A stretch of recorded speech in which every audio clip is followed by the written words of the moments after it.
मैं फेमस हूँ इस चीज़ के लिए क्योंकि मैं अपनी बेटी को लेके कोरा मेले के रैंप पे उतरती हूँ। मैं वो पहली ट्राइबल महिला हूँ जिसने अपनी बेबी को लेके वॉक किया था। उसी के दूसरे पल जब आप वायरल हुई तो मेरे पास नेगेटिव कमेंट्स भी आए बहुत ज़्यादा कि मैंने बच्चे को यूज़ किया, मैंने सिर्फ नाम के लिए उतनी छोटी सी बच्ची को, रात में बारिश हो रही थी उस दिन भी उसको रैंप पे वॉक करवाया। मैं अगर हम किसी प्रॉप को लेके चल सकते हैं तो वो तो मुझसे जुड़ी हुई और मेरी खूबसूरती को और बढ़ाते हुए मेरे साथ चलती है। काफ़ी अच्छा भी लगा, दूसरे देशों से जो लड़कियां आई थी उनसे भी बहुत कुछ सीखने को मिला, उनके कल्चर के बारे में पता चला। अगर हर एक माँ बाप अपने लड़के और लड़की पे अंतर करना जब बंद कर देना तो बोला जाता है ना, कोई समाज पीछे नहीं या कोई देश पीछे नहीं रहेगा। सबसे बड़ा एक ये है कि मुझे भी बहुत पहले से ही मन है, क्योंकि जो मेरा फैमिली बैकग्राउंड है वो पॉलिटिकल है, तो पॉलिटिक्स में जाने की बहुत ज़्यादा इच्छा है। झारखंड सरकार को एक ये मैसेज दूंगी कि हम लोग इतना वोकेशनल कोर्सेज करवाते हैं हर एक चीज़ में, नर्सिंग का हो गया, फैशन डिज़ाइनिंग का हो गया, एक कोर्स हम लोग एज अ मॉडलिंग का भी निकालें तो बहुत अच्छा होगा, क्योंकि झारखंड में टैलेंट की कमी नहीं है। जोहार। भारत में या फिर झारखंड में आप ऐसी लोगों को देखते होंगे जो ऐसे ही नॉर्मल वॉक करती हैं या फिर अपने बच्चे को लेकर रैंप वॉक करती है। हमारे बीच मौजूद है अलीसा गौतम, जो कि अपने बच्चे को लेकर रैंप वॉक करती हैं और कोरा में लेकर के अपने सीने से लगा करके रैंप वॉक करती और पूरे झारखंड में छा गई हैं। अभी ट्राइबल ग्लोबल क्वीन फेस्ट का आयोजन किया गया था भुवनेश्वर में और वो सेकंड रनर अप रही। अलीशा जी, पहले बहुत बहुत बधाई आपको कि सेकंड रनर अप आई। आप बहुत प्रचलित है भारत में और झारखंड में सबसे ज़्यादा प्रचलित हैं आज आप अपनी बेटी को सीने से लगा करके रैंप वॉक करती हैं और कई ज़्यादा सोशल मीडिया में आप वायरल हैं। क्या वजह थी उस समय जब आप अपनी बेटी को गोद में लेकर के, कोरा में लेकर के, सीने से सटा करके वॉक की थी? सबसे पहले तो लोकतंत्र 19 के सभी लोगों को बहुत ज़ोरदार और झारखंडी जोहार। जैसा कि अभी बताया प्रियंका ने कि मैं फेमस हूँ इस चीज़ के लिए क्योंकि मैं अपनी बेटी को लेके कोरा मेले के रैंप पे उतरती हूँ। जब पहली बार मैं अपनी बेटी को लेके रैंप वॉक कर रही थी, वो 10 महीने की थी और उस समय कोई ऐसी खास वजह नहीं थी, बट ये ज़रूर कहूँगी कि एक मातृत्व धर्म मुझे भी निभाना था। 2 बच्चों की माँ हूँ, मेरा शौक़ है मॉडलिंग, उसके अलावा मैं एक प्रिंसिपल भी हूँ, उसके साथ साथ बहुत सारी चीज़ें भी करती हूँ। बट कहीं ना कहीं हम अपने सपनों को पूरा करने की दौड़ पे ना अपने परिवार को पीछे छोड़ देते हैं। तो जब मैंने पहली बार अपनी बेटी को लेकर रैंप वॉक किया था तो इसमें सबसे बड़ा हाथ था मेरे हस्बैंड का, जिन्होंने बहुत देरी तक कोशिश किया था कि उस छोटी सी बच्ची को वो अपने साथ रखें। लेकिन जब हम लोग एक चकाचौंध ज़िंदगी जीने लगते हैं, उसमें हमसे एक गलती ज़रूर होती है, हम कहीं ना कहीं अपने परिवार को पीछे छोड़ देते हैं। उसको बोलते थे कि नहीं ठीक है, पहले मेरा काम है, मुझे वो देखना है, सेकेंडरी ये सारी चीज़ें होती रहेंगी। तो उस दिन ऐसा हुआ कि टाइमिंग था 6 बजे, 6 बजे से डिले होते होते होते कहीं वो 10 बज गया और तब तक छोटी सी बच्ची कैसे ही रह सकती है, उसको दूध भी चाहिए रहता है, माँ का प्यार भी चाहिए रहता है। बहुत देरी तक हस्बैंड ने कोशिश की, बट जब लास्टली अनाउंस हुआ कि अब स्टार्ट होने वाला है तो मेरे पास कोई ऑप्शन नहीं था। बेटी को जब मैं अपने से दूर कर रही थी तो वो रोने भी लग रही थी, तो हस्बैंड ने एक चीज़ बोला कि कोई दिक्कत नहीं है, बांधो और चढ़ो। और ये चीज़ के पीछे कुछ भी प्री प्लान नहीं था, हमने पहले से नहीं सोचा था कि मैं बेटी को लेके चलूँगी, ये रैंडमली था। और मुझे लगता है कि वो जो एक रैंडमली ही आया, बट ये आया कि नहीं, बेटी को लेके चला जा सकता है, क्यों नहीं। मॉडलिंग में अगर हम किसी प्रॉप को लेके चल सकते हैं तो वो तो मुझसे जुड़ी हुई और मेरी खूबसूरती को और बढ़ाते हुए मेरे साथ चलती है। तो बस वही था और मैं बस जैसे स्टेज में गई, तालियों से गड़गड़ाहट स्वागत किया गया, बट उस समय पता नहीं क्या था, या फिर लोगों को ये नहीं समझ में आया कि ये बहुत बड़ी बात है या कुछ उपलब्धि है। नेक्स्ट डे मेरा कोई भी फोटोज़ वगैरह नहीं आया, तो इससे थोड़ी सी निराशा हुई थी जी। बट 3 महीने के बाद ऐसा हुआ कि दैनिक भास्कर के कुंदन दा ने मेरा एक आर्टिकल छापा, जिसके बाद कॉल्स आना रुका नहीं और मेरे पास सिर्फ इंटरव्यूज़ और कॉल, और इतनी ज़्यादा वायरल हो गई कि ब्रूट तक ने मेरा स्टोरी कवर किया। इसके लिए थैंक यू दूंगी आकाश जी को, और बहुत लोगों का हाथ है। थैंक यू तो कितना ही लोगों को बोल दूँ वो कम ही पड़ेगा, क्योंकि आपको सफल बनाने के लिए आपके पीछे सिर्फ आपकी फैमिली नहीं है, जितने लोग आपसे जुड़े हुए होते हैं उनका भी साथ होता है। जी, ये भुवनेश्वर में ट्राइबल ग्लोबल फेस्ट का आयोजन किया गया था, आप सेकंड रनर अप रही, उस पर क्या कुछ कहना चाहेंगे? क्योंकि अलग अलग 15 देशों से महिलाएं आई थी, ट्राइबल महिलाएं, उसमें से आप सेकंड रनर अप रहे, आखिर कहाँ पे कमी रह गई, क्या चूक हुई? पहली बात तो ये बोलूँगी कि ये 3 दिवसीय कार्यक्रम था जी। 10, 11 और 12। 10 को स्टेट कैटेगरी हुई, 11 को नेशनल कैटेगरी और 12 तारीख को इंटरनेशनल कैटेगरी। मुझे लगता है कि मुझसे कोई कमी नहीं या चूक नहीं बोलेंगे। इसमें जूरी को जिस हद तक मैंने इम्प्रेस किया, बोलते हैं शायद एक चूक रही होगी कि मैं उनसे दिल से कनेक्ट नहीं कर पाई, लेकिन ये भी नहीं बोल सकती कि दिल से कनेक्ट नहीं किया मैंने जूरी को। अगर दिल से कनेक्ट नहीं किया होता तो मुझे शायद वो जूरी चॉइस का भी अवार्ड नहीं मिला होता। तो कहीं ना कहीं ये नहीं समझ में आ रहा है कि कमी कहाँ थी या फिर क्या चीज़ मैं नहीं पूरा कर पाई, लेकिन इतना ज़रूर आया कि कमी तो नहीं है, बट नेक्स्ट टाइम जब भी ये मौका मिलेगा, विनर नहीं भी बनूं, लेकिन एक अलग पहचान और एक अलग नाम जो मैं झारखंड का वहाँ छोड़ के आई हूँ, वहाँ पे हर एक इंसान को भी ये पता चल चुका है। जब मैं वहाँ पहले पहुँची भी थी, जिस दिन मेरा नहीं था, उस दिन मैं 10 तारीख को ही पहुँच चुकी थी और उस दिन मैंने पूरा वो अटेंड किया। तो वहाँ पे पहले से लोग जानते थे कि मैं वो पहली ट्राइबल महिला हूँ जिसने अपनी बेबी को लेके वॉक किया था। तो वो एक अचीवमेंट मैंने हासिल कर लिया है कि लोग मुझे पहचानते हैं कि नहीं, इसने कुछ अलग किया था। और जब वैसा फीलिंग आपको मिलता है ना, तो आप खुशी जाहिर नहीं कर पाते हैं। तो मुझे लगता है कि क्योंकि पहले भी लोगों ने देखा है कि मैंने बेटी को लेकर रैंप पे वॉक किया है, तो शायद कुछ अलग नहीं किया, लेकिन नेक्स्ट टाइम ज़रूर कुछ तो अलग करूँगी और धमाकेदार करूँगी कि झारखंड की जनता भी एक सोच में पड़ जाएगी कि आखिर अलीशा ने ये क्या कर दिया। हाँ, अब वहाँ पे कंपटीशन कैसा था? क्योंकि झारखंड से 5 लोग थे, 10 लोग थे। 10 लोग थे। 10 लोग। हाँ, कैसा था कंपटीशन वहाँ पे? पहले तो आदि ट्राइबल फाउंडेशन को धन्यवाद देना चाहूँगी, क्योंकि ये पहला मंच है जिसमें सिर्फ ट्राइबल लेडीज़ के लिए ही ऑर्गेनाइज़ किया जाता है। इसमें नॉन ट्राइबल पार्टिसिपेट नहीं करते हैं। और ये जान के बहुत अच्छी हुई थी कि भुवनेश्वर में हुआ और झारखंड से 10 लड़कियां गईं, और 10 में भी जैसे हम लोग विनर्स के कैटेगरी में रहे। पूजा फर्स्ट रनर अप आई, मिस ट्राइबल क्वीन वर्ल्ड हुई। Abijal Kandulna second runner up आई, मिस ट्राइबल क्वीन अर्थ हुई, और मैं नेशनल कैटेगरी में हुई सेकंड रनर अप। और इसके साथ साथ कई कुछ ऐसे ऑप्शनल्स ये भी थे, उसमें भी जैसे रेडियंट स्माइल मिला, स्टाइल आइकन मिला, वो भी रांची झारखंड की लड़कियों को मिला। तो काफ़ी अच्छा लगता है कि हम लोग कहीं बाहर भी गए।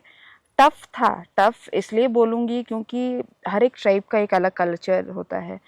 तो कमी हम में ये हो जाती है ना कि हम अपने आप को दूसरों से आंकने लगते हैं कि नहीं वो ज़्यादा अच्छा कर रही है।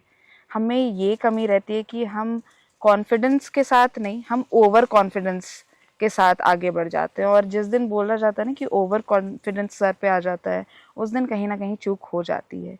तो कहीं ना कहीं ऐसा था कि क्योंकि ये नेशनल और इंटरनेशनल था और काफ़ी अच्छा भी लगा। दूसरे देशों से जो लड़कियां आई थी उनसे भी बहुत कुछ सीखने को मिला, उनके कल्चर के बारे में पता चला। और सबसे ज़्यादा तो अच्छा तब लगा जब इंटरनेशनल कैटेगरी में जो भी लड़कियां आई थी, और उन लोगों का एक जज्बा देख के पता चलता है। जब वो ऐसे नॉर्मल रहती हैं तब तो वो किसी से बात नहीं करेंगे, बट जब स्टेज में जाती हैं तो आपकी नज़र उनके अलावा आप किसी और को नहीं देख सकते। ये एक चीज़ है उनमें, और बहुत कुछ सीखने को मिला है इस चीज़ में। जी। अभी जो क्या है कि कलर को लेकर के बहुत लोग बोलते हैं डस्की है, काली है, कद काठी को लेकर के भी इस तरह की बातें होती है। उसे आप कैसे देखती हैं? क्या ये मायने रखता है? पहले मेरे साथ भी होता था, पहले मेरे लिए भी बहुत बहुत मायने रखता था, क्योंकि कहीं ना कहीं आप डीमोटिवेट हो जाते हैं इन सब चीज़ों से। बट जैसे कि मैंने कहा कि 15 देशों की लड़कियां थी वहाँ पे, जी। और जब आप वहाँ की लड़कियों को देखेंगे तो वो डस्की भी नहीं, वो बिल्कुल ब्लैक होती हैं। और उनमें जब इतना कॉन्फिडेंस है, तो हम तो भाई चॉकलेटी हैं। जी। चॉकलेट सभी लोग खाते होंगे, जितने दर्शक हैं आपके घर में, बच्चे भी खाते हैं, बूढ़े भी खाते होंगे, और आप भी खाते होंगे। कैमरे के जो पीछे बैठे वो भी खाते हैं, क्योंकि वो मुस्कुरा बहुत रहे हैं। तो जी। चॉकलेट हम लोग सबको पसंद है। बट अगर किसी इंसान के रंग में वो चॉकलेट कलर है, तब हम उनसे भेदभाव करने लगते हैं। ये हमारी गलती नहीं, ये हमारी नासमझदारी है, क्योंकि हम अपने आप को इतना बड़ा नासमझ दिखाने लगते हैं कि नहीं, ये तो रंग इसका भूरा है, ऐसी है, वैसी है, तो इसको नहीं आता होगा, थोड़ी मोटी है, शक्ल नहीं है, सूरत नहीं है।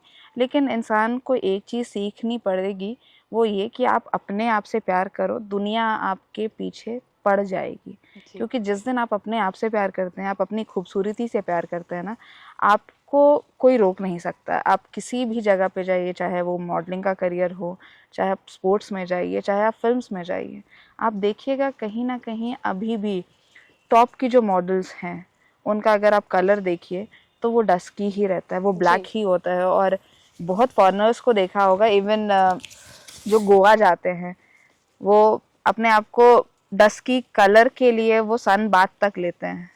वो अपने स्किन में एक यस। तेल लगा के वो बीच के किनारे जाके सोए रहते हैं कि मेरा भी कलर वैसा हो। वैसा हो तो जाए। क्यों? लेकिन लोगों को ये चीज़ है, जिनका प्रॉपर कलर वो है, उनसे आपको नफरत है। तो ये जी। चीज़ हमारी गलती नहीं है, भगवान जी ने दिया है। और श्री कृष्ण के पीछे जब इतनी गोपियां लग सकती है, तो एक गोपी के पीछे भी 10 श्री कृष्ण कृष्ण लग ही लग सकते हैं। सकते मुझे हैं। लगता है कहीं ना बिल्कुल। कहीं हमें अपनी सोच को बदलनी जी। पड़ेगी। और अगर हम अपनी सोच को बदलेंगे, तो हमारी जो आने वाली पीढ़ी है, जिनको ये सामना ना करना पड़े, उनको बहुत अच्छा होगा। कि आप प्लीज़ किसी को भी कलर से जज मत कीजिएगा। जी। अभी आप ये बिल्कुल ट्राइबल परिधान में हैं, क्राउन पहनी हुई है, बहुत खूबसूरत लग रही हैं। लेकिन एक चीज़ महिलाओं से जुड़ी हुई एक और चीज़ मैं पूछना चाहूँगी कि जैसे महिलाएं आगे बढ़ना चाहती हैं, उन्हें भी लगता है कि मैं भी कुछ कर सकती हूँ, लेकिन कुछ महिलाएं नहीं कर पाती हैं। जैसे शादी के बाद, बच्चे हो जाने के बाद उनका करियर खत्म हो जाता है। उस महिलाओं के लिए क्या कुछ बोलना चाहेंगी आप, जो समझती हैं कि अब तो मेरे बच्चे हो गए हैं, शादी हो गई है, अब करियर यहीं तक मेरा था, अब समाप्त हो चुका है? पहली बात तो ये भी बता दूं कि मैं एक मोटिवेशनल स्पीकर भी हूँ। तो कभी कभी ऐसे मेरे पास कुछ लेडीज़ भी आती हैं, कुछ बच्चियाँ भी आती हैं, जिनको है कि मुझे लाइफ में बहुत कुछ करना है, लेकिन मैं कर नहीं पा रही हूँ। कमी ये है कि हम बोलना नहीं जानते हैं। हमें जो चाहिए, अगर हमें वो पता है, मुझे ये पता है कि मुझे क्या करना है, अगर मैंने वो चीज़ को कंफर्म किया है और मुझे एकदम 100% यकीन है कि मैं ये कर लूँगी, तो हमें ये दम पहले होना चाहिए कि हम अपने आप को समझाएं, और उसके बाद हम अपने परिवार को समझाएं। क्योंकि जब एक महिला या फिर एक लड़की अपनी लाइफ में कुछ करना चाहती है, तो उसके पीछे बहुत लोग जुड़े हुए होते हैं। उनको भी समझना पड़ता है कि नहीं, अगर मैं अपनी वाइफ को इस स्टेज में आगे बढ़ने देना चाहूँगा, तो किस हद तक ये क्या कर पाएगी, सही कर पाएगी, गलत कर पाएगी, गलत चीज़ों से लड़ पाएगी। ये चीज़ बहुत ज़्यादा होती है। और महिलाएं जो ये सोचती हैं ना कि आप माँ बन गई हैं, आपकी शादी हो गई और आपका करियर वहीं समाप्त है, आपको ये सोचना पड़ेगा कि जिस दिन आप माँ बनी, उस दिन आपने एक नया मिशन और नया लेवल क्रॉस किया है अपनी लाइफ में। और जब आप एक फैमिली को संभालती हैं, तो उससे बड़ा काम और कोई नहीं कर सकता है। मेल्स अपनी तरफ से बहुत कोशिश करते हैं, वो अपना काम करते हैं, महिलाएं अपना काम करती हैं। तो कहीं ना कहीं ये बोलूँगी, और उन लेडीज़ को, उन लड़कियों को बोलूँगी कि अपना सपना अगर पूरा करना है, तो 10 लोगों से लड़ने का भी एक जज्बा होना पड़ेगा आपके अंदर। आपकी फैमिली अगर नहीं समझ रही है, आपने एक बार समझाया, अगर उन्होंने नहीं समझ में आया, तो आप कम से कम दूसरी बार तीसरी बार आप ट्राई कीजिए। आप लोग एक ही बार अगर कोई फैमिली मेम्बर बोल देता है कि नहीं तुम ये नहीं करोगी, आप हार मान जाते हैं। लेकिन आपको भी तो अपने आप को प्रूव करना पड़ेगा ना कि नहीं मेरे में इतना कैपेबिलिटी है कि मैं कर सकती हूँ।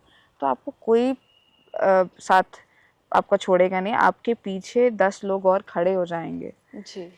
तो जैसे कि आप देख रहे होंगे साथ में एक महिला हैं जो मेरा इंटरव्यू ले रही हैं, तो इनका भी एक सपना होगा और आपको भी काफ़ी टाइम लगा होगा घर में बताने के लिए कि मुझे ये करना है, लेकिन आप में भी वो दृढ़ निश्चय कर लिया कि मुझे ये करना है। तब बस 2 खूबसूरत महिलाएं एक साथ बैठी हैं, मेल देखिए कैमरे के पीछे है। अभी तो आप जो क्राउन पहनी है वो बेहद खूबसूरत लग रहा है ना, और आप खूबसूरत लग रही हैं क्योंकि आप ऑलरेडी हैं। और जब आपकी बेटी जो गोद में बैठी हुई थी, जो गोद में लेकर आप चल रही थी, वो नज़ारा ही कुछ और था। जैसे आपने कहा तालियों की गड़गड़ाहट जो है वो रुक नहीं रही थी। बहुत ही मतलब प्रतिभामय कहें या फिर ऐसा कहें कि पहली बार लोगों ने देखा। जब ये चीजें तालियों की गड़गड़ाहट जब बजी तो आपको उस समय कैसा महसूस हो रहा था? पहली बात तो ये बोलूँगी कि बहुत बहुत अंदर से बोलते हैं ना 100 भी नहीं 2000% खुशी थी और एक शक्ति का महसूस हो रहा था। जैसे बोलते हैं कि माँ से शक्तिशाली कोई नहीं होता, वो एक फीलिंग आई। और जब लोग तालियां भी बजा रहे हैं और उसी के दूसरे पल जब आप वायरल हुई तो मेरे पास नेगेटिव कमेंट्स भी आए बहुत ज़्यादा कि मैंने बच्चे को यूज़ किया, मैंने सिर्फ नाम के लिए उतनी छोटी सी बच्ची को, रात में बारिश हो रही थी उस दिन भी उसको रैंप पे वॉक करवाया। तो कहीं ना कहीं जब आप एक उपलब्धि हासिल करते हैं तो आपके पीछे वो बोलते हैं कुत्ते बिल्ली आएंगे भौ भौ करने के लिए। लेकिन एक सच बात ये भी है कि अगर आपको कोई ताना नहीं मारे ना तब तक आपको वो किक नहीं मिलती है लाइफ जी में कुछ बिल्कुल। अलग करने की। और मुझे लगता है कि अभी भी जब लोग मुझे बोलते हैं कि ऐसी है वैसी है, तब मैं उसको बोलती हूँ मैं अब जैसी हूँ मैं बहुत अच्छी हूँ और मुझे पता है कि आपका ताना या किसी और का ताना मुझे रोक नहीं सकता है। तो जज्बा काफ़ी अच्छा था और बहुत अच्छी वाली फीलिंग थी, खुशी की बात थी कि एक माँ और बेटी को लोगों ने सराहा। और बस आगे भी चाहूँगी कि दर्शक ऐसे ही प्यार करते रहें। आप फैशन डिजाइनिंग में ग्रेजुएशन की हैं, कैसे आया कि फैशन डिजाइनिंग के साथ साथ हम मॉडलिंग भी कर सकते हैं? मेरी लाइफ में बहुत अप्स एंड डाउन्स हुए। मैंने 10th रांची से किया, +2 में देहरादून गई, फिर मैं निफ्ट गई गांधीनगर, वहाँ से फ़ैशन डिज़ाइनिंग किया। फ़ैशन डिज़ाइनिंग करने के बाद मैं रांची आई, मेरा बुटीक भी था तमायरस फ़ैशन करके। शादी हो चुकी थी और बड़ी बेटी थी। बट जैसे कि हम लोग जहाँ रहते हैं रांची में एक है कि बुटीक का कल्चर अभी तक सब लोग अडॉप्ट नहीं कर सकते हैं। जैसे हम लोग देखते हैं ना शीशा लगा हुआ दुकान, हम लोग पहले से वो माइंडसेट है कि उस दुकान के अंदर कोई भी चीज़ 100 रुपये से कम नहीं मिलेगी। जी जी तो ये हमने एक माइंडसेट बैठा लिया है कि अगर शीशा लगा हुआ दुकान है तो वहाँ पे कोई चीज़ें सस्ती नहीं मिलेंगी। लेकिन जब मेरा बुटीक था मैंने बहुत सस्ती चीज़ें भी रखी थी, बट वो बोलते हैं कि हम किसी की सोच नहीं बदल सकते हैं। तो 1-2 साल तो किसी तरह घसीट वसीट के वो दुकान चला किया मैंने। फिर मैंने ये समझ में आया कि लोग नहीं ये कर पाएंगे। जैसे ही मैंने वो शीशा का दुकान हटाया लोग आना शुरू कर दिया। फिर एक बोलते हैं ना कि डिमोटिवेशन आपको कहीं ना कहीं से मिलती है। फैमिली सपोर्ट हमेशा से रहा, लेकिन फिर हुआ कि नहीं ये बिज़नेस मुझसे नहीं होगा। तो जब बेटी हुई और बड़ी बेटी तमायरा, तो उसको जब मैं बोलती थी घर में कुछ उसको चॉकलेट खाना है तो मैं घर पे ही चॉकलेट बनाती थी। तो मुझे याद आता है जब मेरी माँ मुझे बड़ा कर रही होगी और मैं कितना परेशान की होगी उसको कि कुछ हेल्दी खाना खा लो, नहीं मम्मी ये नहीं खाना, हमको यही खाना है। तो जब बोलते हैं एक लड़की माँ बनती है तो उसको पता चलता है संघर्ष स्टार्ट हो चुका है।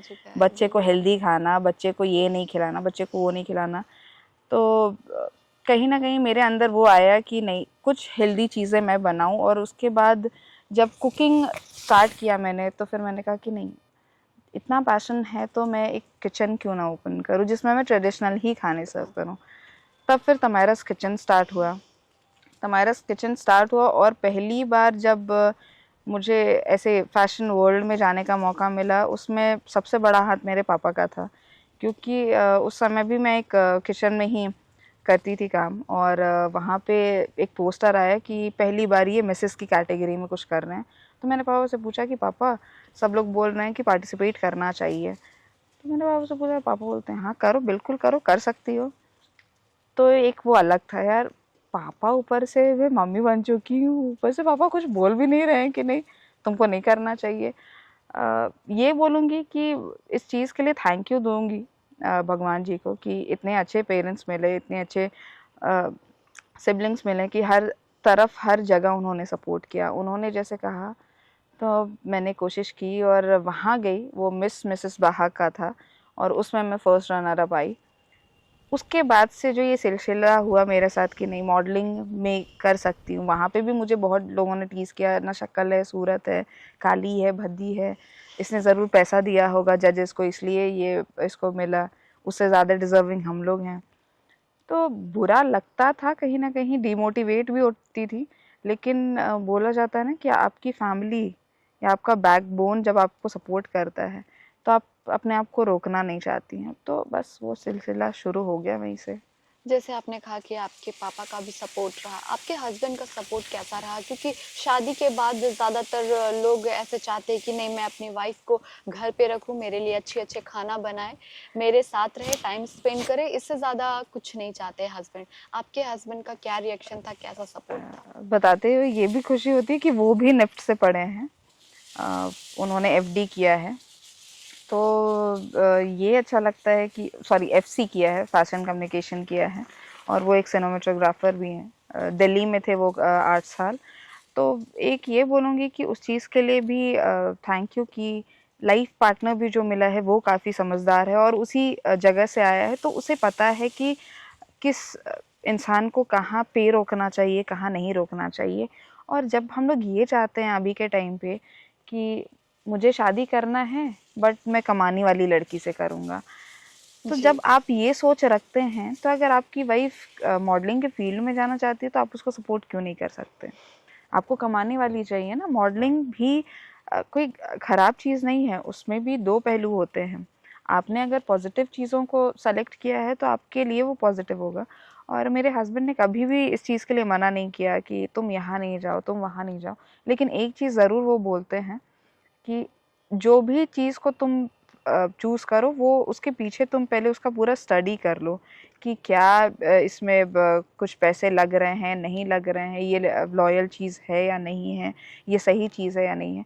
तो इस चीज़ के लिए उनका काफ़ी ये रहा है कि उन्होंने कभी मना नहीं किया। कभी कभी ऐसा होता है कि मेरा शोज़ काफ़ी लंबा हो जाता है और उन्हें अकेले बच्चे को संभालना पड़ता है। तो ऐसा भी है जब वो शूट में जाते हैं और उनको कोई असिस्टेंट नहीं मिलता तो मैं भी जाती हूँ, मैं भी लाइट्स ऐसे पकड़ के रखती हूँ। अच्छा तो अच्छा। गिव एंड टेक वाला रिलेशन है रिलेशन है। हमारा, कि ऐसा नहीं कि आपको आपका काम के समय में मैं चाहिए और मेरे काम के समय में आप नहीं हैं। तो हस्बैंड वाइफ का एक रिलेशन हमारे बीच काफ़ी अच्छा है और हम लोग हस्बैंड वाइफ से ज़्यादा दोस्त हैं और दोस्त से ज़्यादा गर्लफ्रेंड बॉयफ्रेंड हैं। अच्छा, तो हम लोग ना इतना अच्छा रिलेशन है। ये है, काफ़ी लोग ये भी बोलते हैं कि आपके हस्बैंड है तो आप उसको पापा पापा क्यों बोलते हैं? अच्छा। तो बच्चों को कहीं ना कहीं ये चीज़ होती है कि जब हम अपने हस्बैंड का नाम लेते हैं या एजी ओजी बोलते हैं तो बच्चा भी वही सुनता है। हाँ। तो मैंने देखा था मेरे मेरे रिलेटिव्स के बच्चों को देखा था कि जब वो अपने हस्बैंड का नाम लेते थे तो बच्चा भी नाम से ही बुलाता था। तो मुझे ये हुआ कि नहीं, हम पापा बोलेंगे तो शायद बच्ची भी पापा बोलेगी। तो ऐसे ही है, वो मुझे मम्मी बुलाते हैं, मैं उन्हें पापा बुलाती हूँ। लेकिन जब कहीं भीड़ में ऐसे कहीं मार्केट गए और मेरे मुंह से पापा निकलता है तो लोग घूम के देखते हैं पापा किसको बोल रही है, तुमसे ज़्यादा यंग है, तुम्हारा पापा कैसे हुआ? तो काफ़ी अच्छा रिलेशन है और सपोर्टिव हैं काफ़ी हस्बैंड। अच्छा। अभी आप ये जो ताज पहनी हुई हैं बहुत खूबसूरत लग रही हैं। पहली बात, जब आप बेटी को लेकर के रैंप वॉक की थी, लोग तो ऐसे जानते हैं कि ये अलीशा है, उनकी बेटी है। जब आप ऐसे नॉर्मल डेज में निकलती होंगी घर से बाहर, तो कैसा होता है लोगों का रिएक्शन? फोटो लेने के लिए या फिर पूछते होंगे यही आपकी बेटी थी, ऐसा कुछ होता है? बहुत लोग हैं, बहुत लोग का तो ये है कि वो मुझे अकेले नहीं पहचान पाते हैं। अगर बेटी नहीं रहती है तो सबसे पहले सवाल ये रहेगा आपकी बेटी कहाँ है, क्योंकि वो स्टार है, आप स्टार नहीं हैं। जी। तो वो एक बार लगता है यार कैसे बोल दिया ये लोग कि बेटी स्टार है, फिर याद आता है कि नहीं, एक्चुअली में वो स्टार ही है। और अच्छा भी लगता है, काफ़ी लोग पहचानते हैं। रुक के कोई अगर ज़्यादा जिसे मैंने मोटिवेट किया या उसके लाइफ में मेरी वजह से कुछ चेंजेस आए हैं तो वो ज़रूर एक चीज़ बोलेंगे कि मुझे आप इंस्पिरेशन हैं हमारे लिए। और बहुत लोग फ़ोटोज़ भी खिंचवाते हैं। कभी कभी कुछ नेगेटिव भी आता है, अभी भी आता है, बोलते हैं यार मोटी सी है, भद्दी सी है, इसको क्या ही लोग वायरल करते, क्यों ही करते हैं। तो वो समझ नहीं पाते हैं चीज़ों को। इसलिए मैं बोलती हूँ कि वो बच्चा ही है, चाहे वो बुढ़ा भी रहता है, मैं बोलती हूँ वो बच्चा ही है, अभी इसको समझने काफ़ी टाइम लगेगा। तो एक फीलिंग है वो सेलिब्रिटी वाली, वो अभी भी है, आती है और काफ़ी अच्छा लगता है। लेकिन इस चीज़ को मैंने ये ज़रूर किया कि लोग ये नहीं बोल सकते कि अलीशा घमंडी हो चुकी है। अगर ये सेलिब्रिटी बन गई तो मैं बात नहीं करती हूँ। मैं हर एक इंसान से बात करती हूँ और मेरे ज़्यादा अच्छे फ्रेंड्स वो बन पाते हैं ना जो ज़मीन से जुड़े हुए होते हैं। मैं उनसे ज़्यादा दोस्ती नहीं कर पाती हूँ जो स्टारबक्स में जाएंगे कॉफ़ी पीने। भाई मेरे लिए ये घर का लाल चाय या ब्लैक कॉफ़ी यही सही है। वो स्टारबक्स वाली दोस्ती नहीं होती है मुझसे कि भाई मुझे दिखाना है और ये करना है। अभी भी आप देखिएगा तो मेरी दोस्ती किसी ट्रैफिक पुलिस से है, किसी गार्ड से है। तो मैं जितने कम और निचले जो बोलते हैं ना कि जो ज़मीन से जुड़े हुए हैं, मेरी दोस्ती या फिर बोलते हैं मेरा कनेक्शन उन्हीं से बन पाता है। वो ठीक है, कभी कभी लगता है नहीं ऐसे भी फ्रेंड्स होने चाहिए स्टारबक्स वाले, फिर लगता है यार जेब में फूटी कौड़ी नहीं जा रहे हम लोग स्टारबक्स में कॉफी पीने। और टेस्ट भी अच्छा नहीं होता है कभी कभी। स्टारबक्स के बारे में बुराई नहीं कर रही हूँ, लेकिन बोला जाता है ना कि कभी कभी चीजें आप अगर सिंपल है तो आपको वो सिंपल चीजें ही अच्छी लगेंगी जी। तो मैं सिंपल हूँ, देख रहे होंगे मेकअप नहीं है, इसीलिए मेरी दोस्ती मेकअप वालों से नहीं हो पाती है, क्योंकि वो बोलते हैं यार क्या तुमने फाउंडेशन भी नहीं लगाया, तुमने ये भी नहीं लगाया। मैंने कहा यार सैलरी उतनी है नहीं, घर में पैसे उतने हैं नहीं, मैं मेकअप का सामान खरीदूँ ना अगर तो 1 महीने का जो सैलरी मेरा प्रिंसिपल वाला है वो ख़त्म हो जाएगा। उसके बाद बच्चे के डाइपर नहीं आएंगे, वो क्या आप दोगे, नहीं दोगे ना। बच्चे का डाइपर इज मोर नेसेसरी, क्योंकि बेड गीला करे, उससे अच्छा कि आप डाइपर ले लो। मेकअप तो भाई उसको छुटाने के लिए भी फिर आपको चाहिए रहता है, वो वाइप्स भी कितना महंगा होता है। जूडियो को थैंक्स बोलूंगी, वो 50-50 का भी निकाला है, लेकिन फिर भी कहीं ना कहीं लगता है कि हमें फिजूल खर्ची से ज़्यादा अच्छा है कि मिनिमम हम लोग जैसे हैं वैसे ही रहें।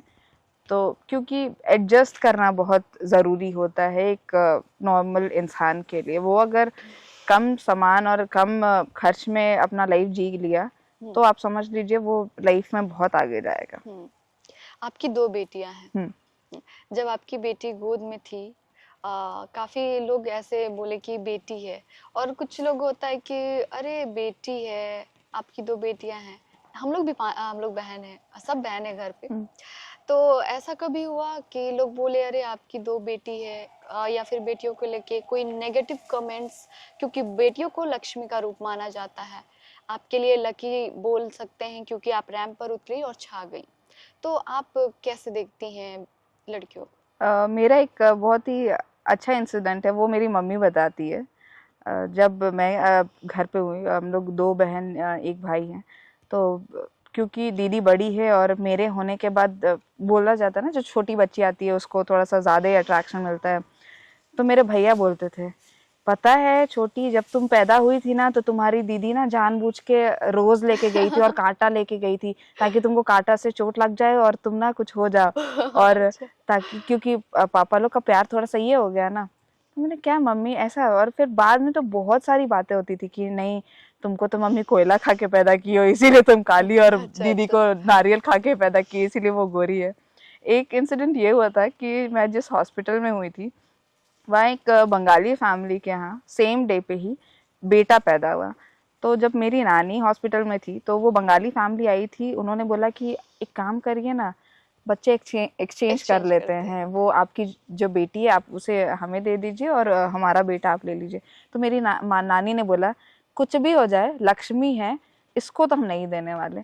तो उस दिन से वो थोड़ा सा लगता है, लेकिन फिर बाद में जब भैया बोलता था ना कि नहीं तुमसे बड़ा जलती थी दीदी, तुमको मारने के लिए ये भी की, तुमको वो भी की, गर्म पानी भी दी, तो वो सारी चीज़ें याद आती है। फिर कभी कभी लगता है कि लड़कियां आज कहाँ तक नहीं पहुँच चुकी हैं।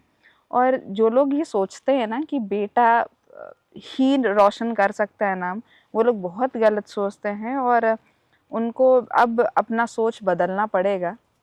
क्योंकि बेटा जब बहू लेके आता है ना, सॉरी बहुत सारी बहुएं नाराज हो जाएंगी, बेटा जब बहू लेके आता है, बहुत कम ऐसी बहुएं होती हैं जो ससुराल को एज अ मायका अडॉप्ट करती हैं, लेकिन बहुत सारी बहुएं, मेरे लिए भी ये बात होगा, मुझे भी लोग बोलेंगे कि खुद तो ससुराल में रहती नहीं और यहाँ बकवास कर रही है। मैं ससुराल में नहीं रहती हूँ, उसके पीछे भी कुछ कुछ रीजंस है। कभी कभी ऐसा है कि मेरे हस्बैंड 6 भाई बहन हैं, 3 भाई हैं और 3 बहनें हैं। सारी दीदियाँ बाहर हैं, एक भैया बाहर हैं और सबसे बड़े वाले भैया घर पे हैं। तो कभी कभी ऐसा होता है कि किसी चीज़ में, किसी रिलेशनशिप में हम लोग बोलते हैं कि स्पेस की ज़रूरत होती है, तो वो स्पेस होना बहुत ज़रूरी है। और जिस घर में बेटा उस चीज़ को समझ लिए कि मेरी शादी हो गई और मुझे दोनों को मैनेज करना है, अपना बेटा धर्म भी निभाना है और अपना पति धर्म भी निभाना है, तो ये उस बेटे के ऊपर बहुत ज़्यादा डिपेंड कर जाता है कि वो दोनों में बैलेंस कैसे रखे, क्योंकि वो अपनी माँ से बहुत ज़्यादा करीबी है। वाइफ तो भाई अभी आई है, तो बोला जाता है कि लक्ष्मी होती है लड़कियां, बट लक्ष्मी तब बन पाती है जब घर का लड़का उसे लक्ष्मी का दर्जा दे पाता है। क्योंकि आज भी हम लोग कहीं ना कहीं देखते हैं, बहुत से फैमिली में ऐसा होता है कि शादी होके कोई लड़की गई और उसको सिर्फ मार रहे हैं, पीट रहे हैं, या फिर उसको सिर्फ काम करवा रहे हैं, उसको और कोई मतलब नहीं है। तबीयत खराब भी है तो भी उस लड़की से उसको खाना ही बनवाना है, ये नहीं हो पाता है। वहाँ पे उस बेटे का फ़र्ज़ होता है कि आप अपनी वाइफ का कैसे ख्याल रख सकते हैं, क्योंकि सॉरी, शादी सिर्फ आप दोनों के बीच में नहीं हुई है, दोनों की फैमिली के बीच में हुई है। अगर आप लड़की से एक्सपेक्ट करते हैं कि वो आपकी मम्मी पापा को मम्मी पापा माने, तो आपको भी लड़की के मम्मी पापा को as a mummy papa he treat करना होगा। इस चीज़ के लिए बोलूँगी कि लड़कियों को जितना बोला जाता है कि वो ऐसे हैं वैसे हैं, आप घर में अपने लड़कों को भी समझाएं।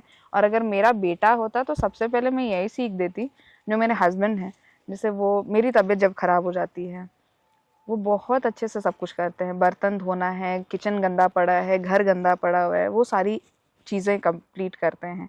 तो इसी तरह अगर हर एक माँ बाप अपने लड़के और लड़की पे अंतर करना जब बंद कर देना, तो बोला जाता है ना, कोई समाज पीछे नहीं या कोई देश पीछे नहीं रहेगा। क्योंकि कोई बाहर से आके नहीं बोल रहा, या कोई भगवान नहीं बोला कि लड़की अगर पैदा हुई तो खराब है या फिर लड़का पैदा हुआ तो बहुत अच्छा है।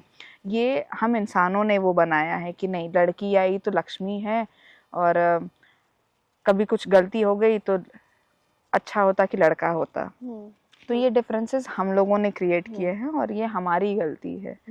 तो लड़की लड़का वाला चीज़ छोड़िए, जिसके किस्मत में जो है वो मिलेगा आपको। जी, आदिवासी महिलाओं के लिए आप इंस्पिरेशन रही हैं, मिसाल एक कायम की हैं आप। उन आदिवासी महिलाओं और लड़कियों के लिए वो कुछ बोलिए जो कि कुछ कर नहीं पाती हैं, या फिर अभी सोशल मीडिया का ज़माना है, ज़्यादातर लोग रील्स ये चीज़ पे घुसे हुए रहते हैं। उन लोगों के लिए कुछ बताइए कि वो अपने ऊपर कैसे काम करें और आगे बढ़े।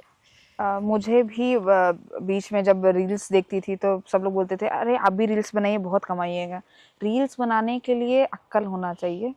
अक्ल है, ऐसा नहीं बोलूँगी मैं बेअक्ल है, अक्ल है, लेकिन बोलते हैं ना, रील्स भी अगर हम लोग बना रहे हैं तो कुछ ऐसे चीज़ों का बनाइए जो एक किसी और को कुछ सिखाए भी।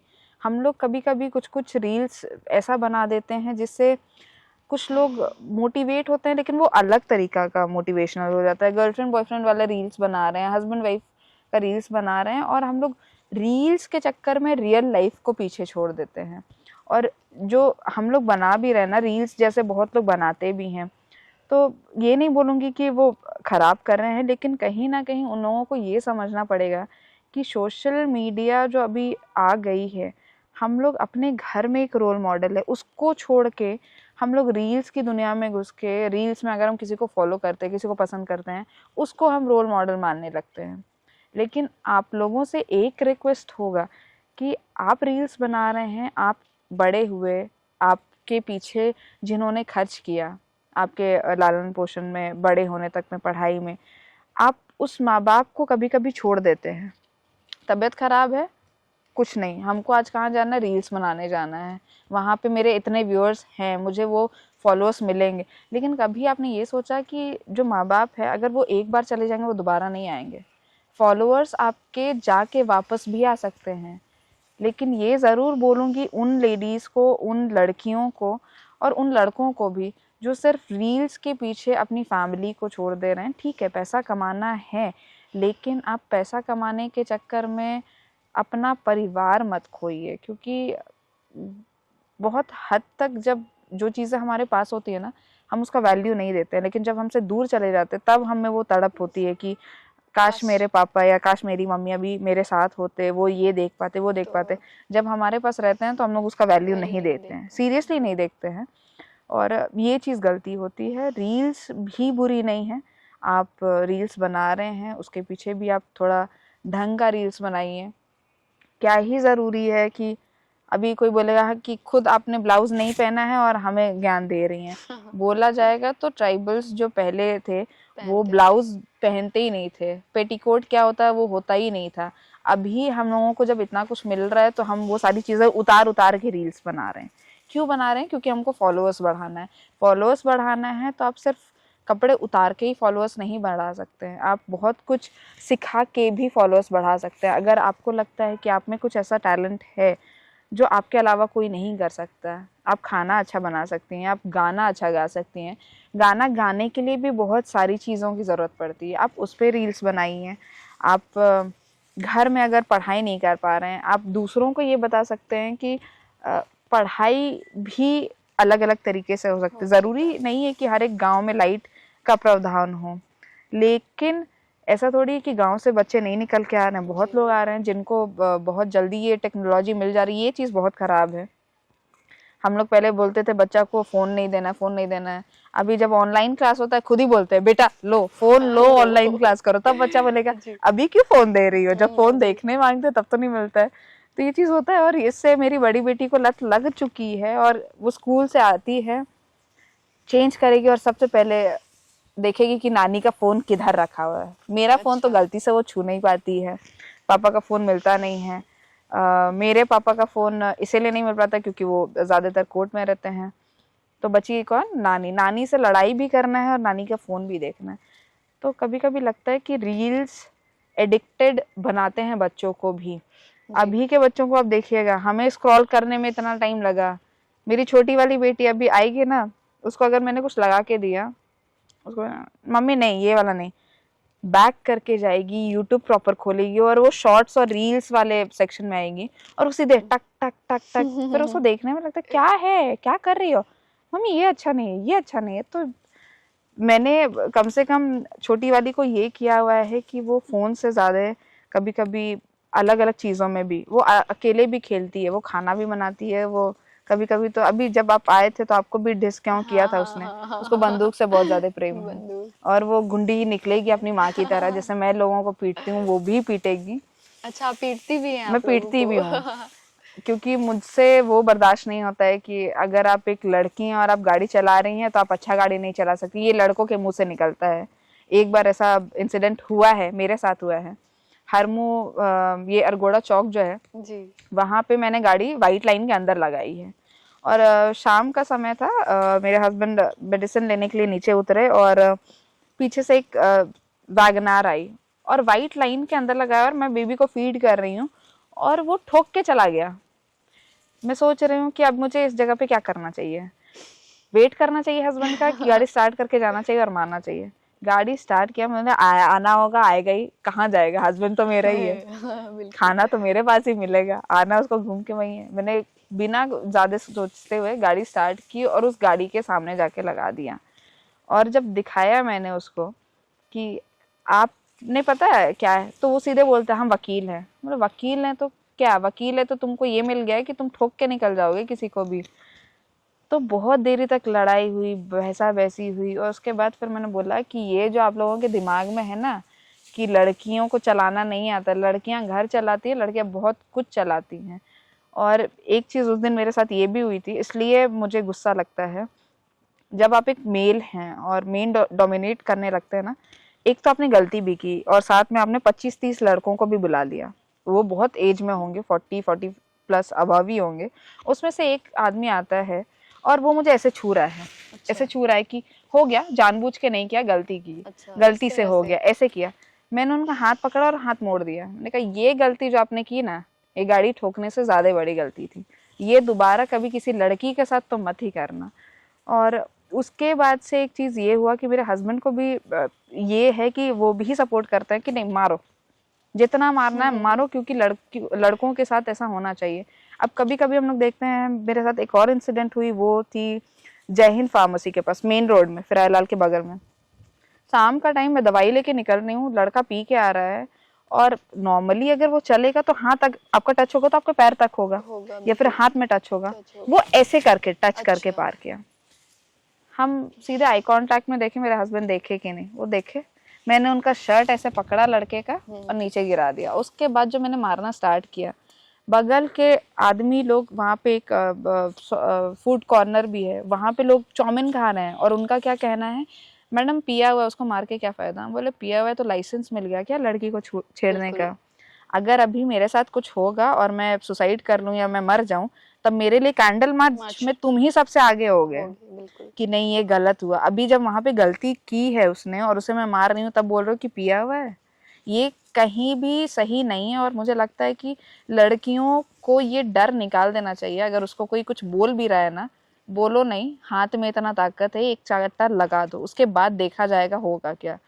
तो सेफ्टी भी हमारे पास ही है कि हम अपने आप को कैसे सेव कर सकते हैं। ज़रूरी नहीं है कि हर जगह मेरे हस्बैंड मेरे सेफ्टी के लिए रहे, मेरा भाई रहे, मेरे पापा रहे। तो लड़कियों को जब हम लोग ये बोलते हैं कि लड़कियां, बेटी पैदा हो गई ये खराब हो गई, बहुत सारी फैमिलीज होती है कि अगर बेटी के साथ कुछ हो गया अनहोनी तो वो छुपा के रखेंगे कि नहीं नाम खराब, नाम तो वैसे भी खराब हो गया उसके साथ होके। बिल्कुल। आप अगर उस चीज को दबा रहे हैं और आपके घर में आपका बेटा है उसके साथ कुछ हो गया तो आप तुरंत जाएंगे लड़ाई करने। बिल्कुल, लड़ाई तो करने ये को सारी चीजें हमें ध्यान में रखनी है। अगर लड़की को सम्मान करना है, सम्मान देना है, तो आप सबसे पहले ये चीज भी सिखाइए कि भाई तुम्हारे साथ अगर कोई गलत कर रहा है, चाहे वो कोई भी हो, भगवान ने हाथ दिया है, हाथ उठाओ, मुंह दिया है, सवाल करो क्यों, कौन ऐसा है जिसने आपको ये राइट दिया कि आप मुझे छू सकते हैं, आप मेरे साथ ये कर सकते हैं, आप मेरे साथ बदतमीजी कर सकते हैं। तो इस चीज़ के लिए मैं बोलूँगी कि मैं हूँ, खूंखार हूँ, मेरे गाड़ी में अभी भी हॉकी रहता है, और अगर हॉकी नहीं रहता है तो वो टायर चेंज करने वाला है, वो एक मेरे हाथ से निकल के, जब भी अगर ट्रैफिक रहता है, और ट्रैफिक में सबसे ज़्यादा गुस्सा लगता है वो लड़कों से जो बाइक चलाएंगे और कहीं से भी कहीं भी घुस के चले जाएंगे। जब मैं वो गाड़ी से निकाल के चलती हूँ ना, कोई भी गाड़ी की हिम्मत नहीं होती कि मुझे पार कर दे। तो वो वाला सीन बहुत अच्छा लगा, मेरे हस्बैंड को बड़ा अच्छा लगता है। और एक दो बार तो हॉकी से भी मारा है। तो लड़कियों को ये भी बोलूंगी कि खुद की सेफ्टी खुद से करो, मत वेट करो कि तुम्हारा बॉयफ्रेंड आएगा, अब बेबी मुझे इसने छेड़ दिया। अब बेबी जब तक आएगा तब तक वो बाबा निकल चुका होगा तुमको छेड़ के भाई। तो सारी चीजों के लिए खुद को रिस्पॉन्सिबल बनाना होगा। लास्ट क्वेश्चन ये, यूँ तो कई खिताब आप अपने नाम कर चुके हैं, है ना, तो आगे का क्या कुछ प्लान है आपका? आगे का प्लान बहुत कुछ है, बहुत बहुत कुछ है, लंबी लिस्ट है। अब वो देखते हैं कब पूरा होता है या फिर कितना टाइम लगेगा। पहला ये कि मुझे कुछ मूवीज़ करना है, मुझे कुछ गाने पे भी ये करना है, और सबसे बड़ा एक ये है कि मुझे भी बहुत पहले से ही मन है, क्योंकि जो मेरा फैमिली बैकग्राउंड है वो पॉलिटिकल है, तो पॉलिटिक्स में जाने की बहुत ज़्यादा इच्छा है। क्योंकि लोग बोलते हैं, मैं जब मुंह खोलती हूँ तो बहुत कुछ बोल देती हूँ, और बहुत लोगों को अच्छा भी लगता है सुनने में।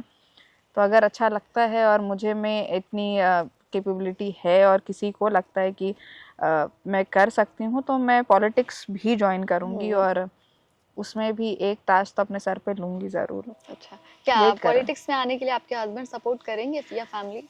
हाँ, हस्बैंड तो पहले, क्योंकि बेटी छोटी थी तो वो उनका एक ही था, बेटी को थोड़ी सी बड़ी हो जाने दो, क्योंकि पॉलिटिक्स में आप देखिएगा तो आपको टाइम नहीं देखना पड़ेगा। आप कहीं गए हैं तो आपको इतना भी टाइम लग सकता है, इतना भी टाइम लग सकता है, लेकिन उनका हमेशा ऐसा ये था कि बेटी थोड़ी सी बड़ी हो जाए, सब चीज़ अपने से करने लगे, तो तुम बिल्कुल जाओ। और फैमिली को करना ही पड़ेगा। मैं अच्छी हूँ, अच्छी स्पीकर हूँ, मैं एक मोटिवेशनल स्पीकर ऐसे ही थोड़ी बन गई। मैं बात करके लोगों को अपने पक्ष में ज़रूर कर देती हूँ। अगर मैं गलत भी बोल रही तो भी मैं अपने पक्ष में कर देती हूँ, लेकिन ऐसा नहीं कि पॉलिटिक्स करूँगी तो गलत करूँगी। कहीं ना कहीं बहुत सारी चीज़ें सीखने की ज़रूरत पड़ती है, और मुझे लगता है कि झारखंड में अभी बहुत सारी चीज़ें हैं जो कि होना भी बहुत ज़्यादा ज़रूरी है। जी आपके तरफ से झारखंड सरकार को एक ये मैसेज दूंगी कि अ, हम लोग इतना वोकेशनल कोर्सेज करवाते हैं हर एक चीज़ में, नर्सिंग का हो गया, फैशन डिज़ाइनिंग का हो गया, एक कोर्स हम लोग एज अ मॉडलिंग का भी निकालें तो बहुत अच्छा होगा, क्योंकि झारखंड में टैलेंट की कमी नहीं है। नहीं है। बस कमी है तो सिर्फ वो कोर्सेज नहीं मिल पाते हैं, वो चीज़ें पूरी नहीं हो पाती हैं कि उनको एक प्रॉपर गाइडलाइन मिले कि क्या करना है, कैसे करना है। बहुत लड़कियां सुंदर होती हैं, उनका अगर आप फीचर्स देखें तो इतने शार्प हैं, वो किसी और में भी नहीं होते हैं, बट उनको वो एक फैसिलिटी या गाइडलाइन नहीं मिल पाता है, इसलिए वो पीछे रह जाती हैं। तो झारखंड सरकार से ये विनती है कि आप लोग इस बारे में सोचिए, और कुछ विंटर क्लासेस, समर क्लासेस करके आप 1 महीने 15 दिन का भी निकाल सकते हैं, ग्रूमिंग क्लासेस भी करवा सकते हैं, तो काफ़ी अच्छा रहेगा। क्योंकि झारखंड को अब आगे बढ़ने से नहीं रोक सकते हैं। अगर हम लोग मिल के चाहे तो झारखंड बहुत आगे जाएगा, और हर एक फील्ड में आगे जाएगा। हम लोग बाहर से मॉडल्स हायर करते हैं झारखंड में, अगर कुछ होता है तो हमारे झारखंड में इतना टैलेंट है कि अगर हम उनमें फोकस करें तो हमें बाहर से लाने की ज़रूरत ही नहीं पड़ेगी। तो ये एक मैसेज है झारखंड सरकार को भी, स्पेशली मेरे तरफ से। जी, तो आप देख सकते हैं ये हमारे साथ अलीशा गौतम उरांव थी, जो कि झारखंड के लिए मिसाल हैं। कई खिताब इन्होंने अपने नाम किया है, और एक रोल मॉडल कह सकते हैं झारखंड की महिलाओं के लिए, जो सोचती हैं कि शादी के बाद, बच्चे होने के बाद कुछ नहीं कर सकती हैं। लेकिन इनके बातों से आपको लग रहा होगा, अगर आप सुन रहे होंगे तो पूरा वीडियो ज़रूर देखिएगा। आपको खुद लगेगा कि शादी होने के बाद, बच्चे होने के बाद हम भी कुछ कर सकते हैं। हमारे साथ अभी के लिए इतना ही। देखते रहिए लोकतंत्र 19। मैं प्रियंका अपने सहयोगी राहुल के साथ। धन्यवाद।